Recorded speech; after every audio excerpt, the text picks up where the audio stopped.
लेकिन एक छात्र जो एमबीए कर चुका है, 25 साल 30 साल का हो चुका है, उसके बाद 10,000 की आज नौकरी नहीं है।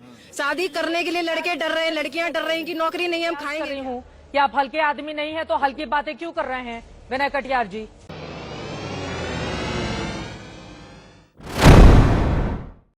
आदाब, मैं हूं मुमताज आलम रिजवी और दो तस्वीरें इस वक्त आपकी खिदमत में, दो खबरें जिनका पोस्टमार्टम किया जाएगा। पहली खबर जिसमें आपने वीडियो देखा होगा कि किस तरह से एक भगवाधारी को कुछ लोग मार रहे हैं। बज़ाहिर तो लग रहा है कि ये बिल्कुल गलत है और मैं भी कह रहा हूं कि गलत है, लेकिन वजह जानिए आप। दरअसल ये वो शख्स है कि जो हिंदू मुस्लिम कर रहा था। एक गांव का ये पूरा मंजर है, सोशल मीडिया पे वीडियो काफ़ी वायरल है। हिंदू मुस्लिम जिस तरह से देखिए शहर से लेकर गांव तक एक नफरत का माहौल खड़ा कर दिया गया है, आपस में लड़वाने का, झगड़ा कराने का, कहीं किसी इशू पे, कहीं गाय के नाम पे, कहीं पीपल के पेड़ के नाम पे, कहीं मंदिर के नाम पे, कहीं मस्जिद के नाम पे एक पूरा वावैला मचा हुआ है। नफरत लोगों का जीना दूभर हो गया। ऐसे में ये जो तस्वीर है, इसमें दावा किया गया है कि ये जिसकी पिटाई की जा रही, कुछ लोग जिसे पीट रहे हैं, वो दरअसल नफरत फैलाने का काम कर रहा था, हिंदू मुस्लिम की बात कर रहा था, और इसीलिए नाराज होकर के लोग उसे पीट रहे हैं कि ये सब बंद किया जाए। आज आप देखिए पूरे मुल्क में कैसा माहौल बन गया है। ट्रेन पे डर का माहौल, सड़कों पे डर का माहौल, शहर में डर का माहौल।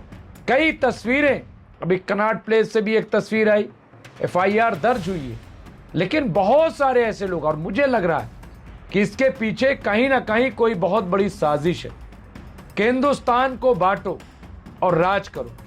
और यह साजिश, मुझे पूरा यकीन है कि हिस्सा तो हो सकते हैं साजिश का, लेकिन साजिश मुल्क की नहीं बल्कि बाहरी ताकतों की है, और उसे समझने की बहुत ज़रूरत है।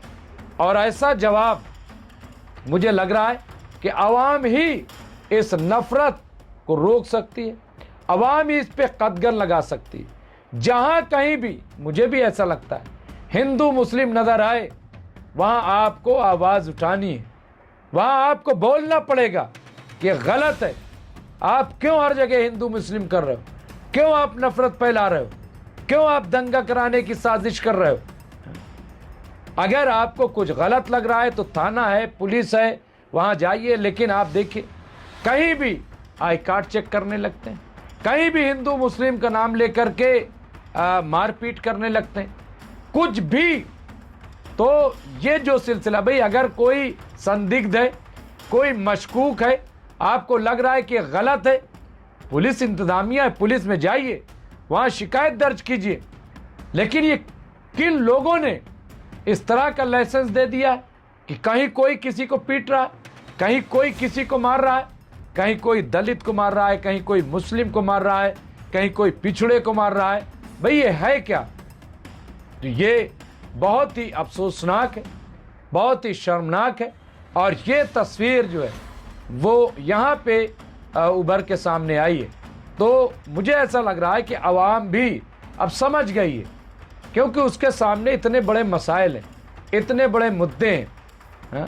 भाई उन मुद्दों से कैसे मुकाबला किया जाए, वो बहुत इंपॉर्टेंट है। बेरोजगारी का मुद्दा है, महंगाई का मुद्दा है, शिक्षा का मुद्दा है, अस्पतालों में दवाओं इलाज का मुद्दा है, अस्पतालों में लूट मची हुई, कोई बोलने वाला नहीं।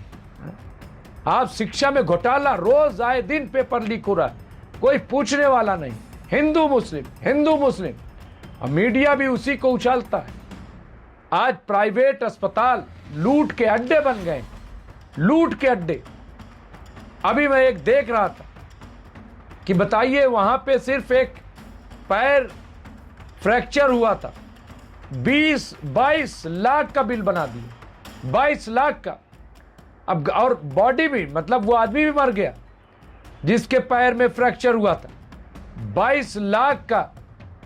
अब वो घर वाले परेशान हो गए, उन्होंने हंगामा कर दिया कि सोने का पैर लगाया, चांदी का पैर लगाया, ये कैसे 22 लाख हो गया।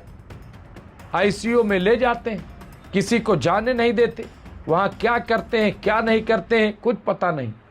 लूट, कहां जाए इंसान, लेकिन उस पर कोई सवाल नहीं उठाता, उस पर कोई डिबेट नहीं होती है। आज प्राइवेट इंस्टीट्यूशन लूट रहे हैं शिक्षा के नाम पे। एक MBBS के लिए 1 करोड़ 20 लाख लगता है। आप बताइए 1 करोड़ 20 लाख रुपया लगा करके कौन इंसान जाएगा, अवामी खिदमत करेगा? कौन अवामी खिदमत करेगा आप बताइए। लेकिन ये हो रहा है, उस पर कोई तवज्जो नहीं। हिंदू मुस्लिम, मंदिर मस्जिद, ये सिर्फ अपनी नाकामियों को छुपाने के लिए, इसके अलावा कोई नहीं। मैं इसलिए बात कर रहा हूं क्योंकि अभी अयोध्या में चंदा चोरी का मामला चल रहा है। ये दूसरी स्टोरी मैं आपको दे रहा हूं। पहली स्टोरी आपने देखी, दूसरी स्टोरी ये है कि अभी अयोध्या में चंदा चोरी का पूरा मामला चल रहा है और अभी जांच और बड़े पैमाने पे हो रही, नए नए नाम सामने आ रहे हैं। अब केदारनाथ में खबर ये आई है कि केदारनाथ में अब बड़े पैमाने पर चंदा चोरी हुआ है, वहां पे भी जांच शुरू हो गई। इससे पहले मथुरा का भी मामला आया था, लेकिन मथुरा के मामले को दबा दिया गया, मथुरा के मामले को नहीं उठाया गया। लेकिन आज न सही कल तो उठेगा। काशी में भी क्या हो रहा है वो भी मामला अब उठेगा। अब यहाँ पे देखिए जो रिपोर्ट है, अयोध्या राम मंदिर में दान चोरी के आरोपों के बीच देश के एक और प्रतिष्ठित मंदिर में चढ़ावे में गड़बड़ी के आरोप लगे हैं। बद्रीनाथ धाम में भी, ये उत्तराखंड में बद्रीनाथ धाम में भी चढ़ावे और दान पुण्य में गड़बड़ी के आरोप सामने आए हैं और लग रहे हैं। सोशल मीडिया पर भी इस आरोप को लेकर गर्मजोशी देखी जा रही है। वहीं ऐसी सूचना मिलने पर बद्रीनाथ केदारनाथ मंदिर समिति BKTC ने फौरन एक्शन ले लिया है। एक कमेटी समिति के अध्यक्ष हेमंत द्विवेदी ने कहा कि इन आरोपों को बहुत गंभीरता से लिया गया है, यानी उसे नजरअंदाज नहीं किया गया, और अगर चंदा चोरी हुआ है तो उसकी जांच होगी। उन्होंने कहा पूरे मामले की निष्पक्ष और पारदर्शी जांच के लिए एक जांच समिति बना दी गई है। आरोपों से जुड़े कर्मचारियों से स्पष्टीकरण मांगा गया है। अगर कोई गलती पाई गई तो किसी को भी नहीं बख्शा जाएगा। तो आप देखिए बद्रीनाथ केदारनाथ में भी ये पूरा मामला सामने आया है। ये यहाँ पर भी उसी तरीके की चीज़ें सामने आई हैं, अभी और चीज़ें सामने आना बाकी हैं। तो ये जो चल रहा है, ये जो धोखाधड़ी है, आप बताइए कि फिर कहाँ इंसान महफूज रहेगा, कहाँ क्या होगा। अभी अजमेर में भी वहाँ पे 20 लाख की चोरी दिखाई गई, हालांकि वो चोरी नहीं है।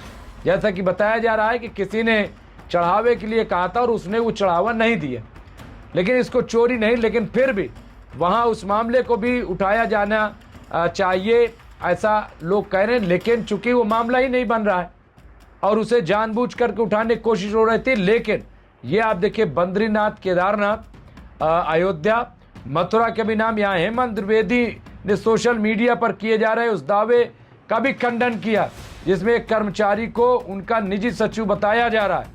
उन्होंने स्पष्ट किया है कि संबंधित व्यक्ति उनका निजी सचिव नहीं बल्कि BKTC का एक नियमित सरकारी कर्मचारी है, सरकारी कर्मचारी है। ये बहुत इंपॉर्टेंट है।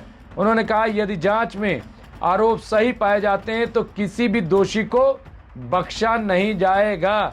तो यहाँ पे देखिए ये मामला सामने आया, अभी और मामले सामने आएंगे।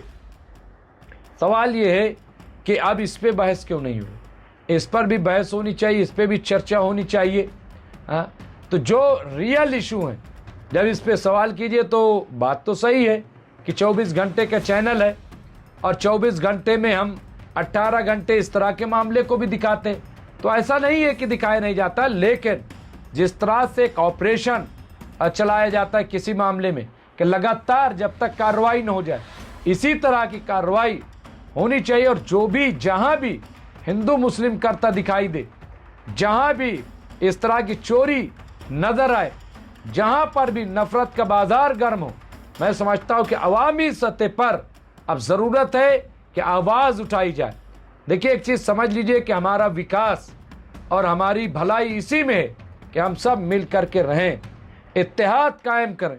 जब तक इत्तेहाद नहीं होगा, मिलजुल कर रहेंगे नहीं, एक दूसरे पर भरोसा नहीं होगा, भरोसा टूटा जा रहा है।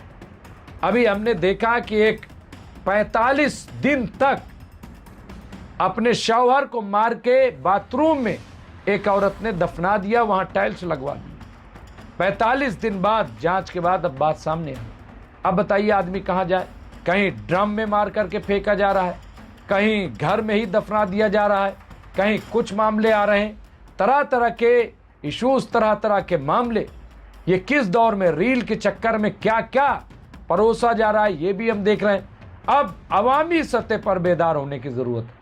अवाम को आगे आना होगा और नफ़रत के ख़िलाफ़ आवाज़ उठानी पड़ेगी। बेरोज़गारी, महंगाई, करप्शन, बदउनवानी, घपला, घोटाला, चोरी, इन सब के ख़िलाफ़ मुत्तहिदा तौर पर आवाज़ बुलंद करनी होगी। कहीं भी क्राइम हो, मैं कहता हूँ क्राइम क्राइम होता है और क्राइम को क्राइम की तरह लिया जाना चाहिए। कहीं भी घपला घोटाला हो, कहीं भी कुछ गलत हो, मिल करके आवाज़ उठाइए। हम देख रहे हैं कॉकरोच जनता पार्टी, जनता जंतर मंतर पे बैठे हुए, सरकार के सर पे जू तक नहीं रेंग रही। उधर कांग्रेस अलग पूरा मूवमेंट चला रही, बिल्कुल चलाना चाहिए। धर्मेंद्र प्रधान क्यों इस्तीफा नहीं दे रहे? क्यों सरकार खामोश बैठी हुई? किस बात का इंतजार कर रहे? उधर सोनम वांगचुक, वो 5 दिनों से भूख हड़ताल पे जंतर मंतर पे बैठे, कोई पुरसाने हाल नहीं, उनके अहले खाना भी आ गए। तो ये तमाम चीज़ें जो हैं, वहाँ पे नौजवान जा रहे हैं और वहाँ पे एक सही बात, सही मूवमेंट, लेकिन ऐसा लग रहा है कि उस मूवमेंट को भी दबाने की कोशिश की जा रही है, उसे भी मशकूक बनाया जा रहा है। जो जोश खरोश हम पहले देख रहे थे जिस तरह का टीवी पर, वो अब नज़र नहीं आ रहा है। क्या है इसके पीछे मुझे नहीं पता, लेकिन मूवमेंट चल रहा है। कांग्रेस, यूथ, समाजवादी, दूसरी पार्टियां भी, वो भी अलग अलग मोर्चों पे खड़ी हो रही। तो कुल मिला करके यहाँ पे जो खबर थी वो मैंने आपको दी, और 2 ही बड़े इम्पॉर्टेंट खबर थी। एक तो ये कि नफ़रत फैलाने वालों को कैसे सबक सिखाया गया, और दूसरा ये कि अब केदारनाथ, अमरनाथ में भी चोरी का मामला सामने आया है। अब देखना ये है कि इसमें क्या कार्रवाई होती है, किस तरह की कार्रवाई होती है। जो भी होगा हम आपको अपडेट करते रहेंगे। देखते रहिए एमएमसी न्यूज़ इंडिया। बहुत बहुत शुक्रिया।